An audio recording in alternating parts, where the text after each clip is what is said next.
Métropolois et métropoloises, bien le bonjour. Aujourd'hui, on est au terminus ouest de la ligne bleue. On va visiter la station Snowdon et un petit peu de ses alentours et on va aller prendre un bon petit latte au café Expresso 1720. Alors, bienvenue dans cette nouvelle vidéo.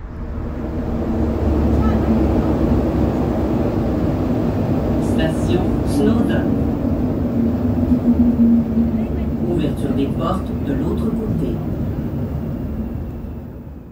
C'est le 7 septembre 1981 que la station voit entrer son premier train. À l'époque, la station Snowdon était le terminus sud de la ligne orange. Elle va devenir une station de transfert seulement 6 ans plus tard, quand la ligne bleue va la croiser le 4 janvier 1988. La station est nommée en l'honneur d'un ancien propriétaire des lieux et le secteur a servi pendant longtemps comme point de correspondance du tramway de la compagnie Montreal Park and Highland Railway.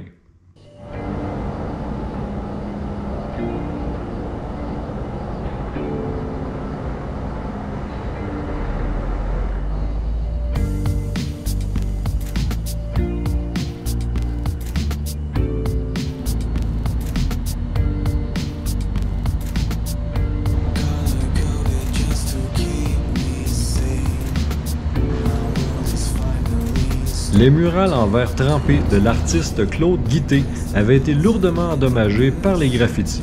En 2005, elles ont toutes été restaurées avec la participation du ministère des Transports du Québec.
La station Snowdon compte un édicule et il est situé à même un bâtiment de 3 étages.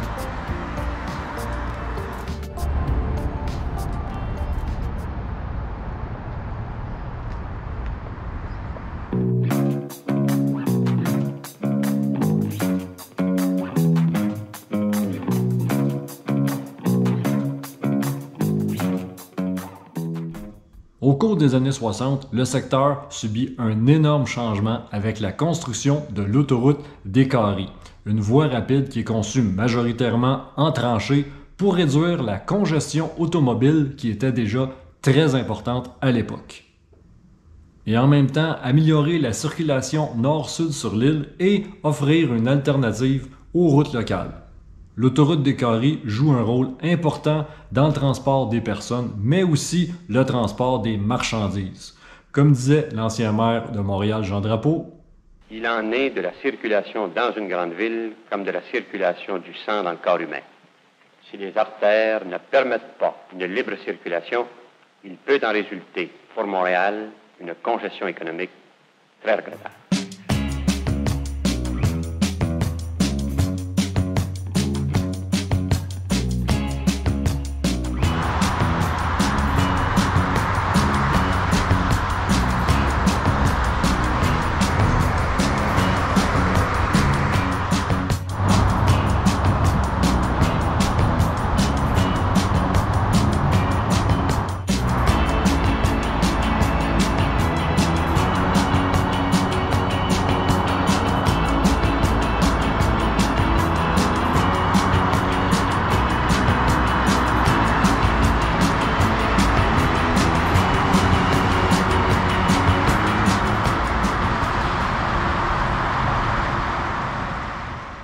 trouve toujours ça fascinant de comparer le avant et le après, comme ici à l'intersection Queen Mary et Décarie, sur une photo qui date de 1939, on remarque encore facilement les deux bâtiments du fond avec le haut de leur façade arrondi.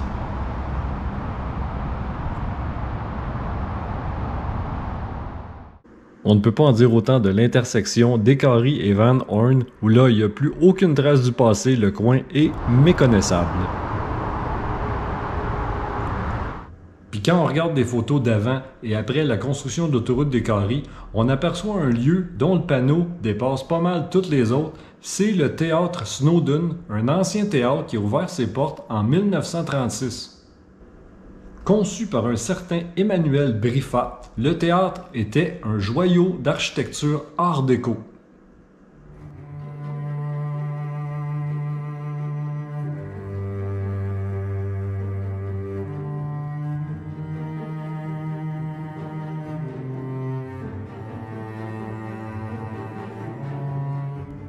Avec une baisse de fréquentation assez importante, le théâtre ferme ses portes en 1982 et le bâtiment reste vacant pendant plusieurs années. En 2018, la Ville de Montréal vend l'ancien théâtre pour la somme de 1,6 million de dollars, avec la condition que sa façade extérieure et son enseigne soient préservées. Aujourd'hui, le bâtiment a une vocation résidentielle avec 62 condos et des unités commerciales au rez-de-chaussée. Personnellement, moi je trouve ça cool parce qu'on donne une deuxième vie au bâtiment, mais on n'efface pas complètement les traces du passé. On se souvient de ce que ce lieu a représenté pour la population et le quartier. Je trouve que le théâtre Snowdon représente une phrase que j'aime bien. Savoir d'où l'on vient pour savoir où l'on va.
Sur cette belle décoration toute à l'italienne, j'espère que la vidéo vous a plu. Moi, je vous dis à la prochaine. Salut!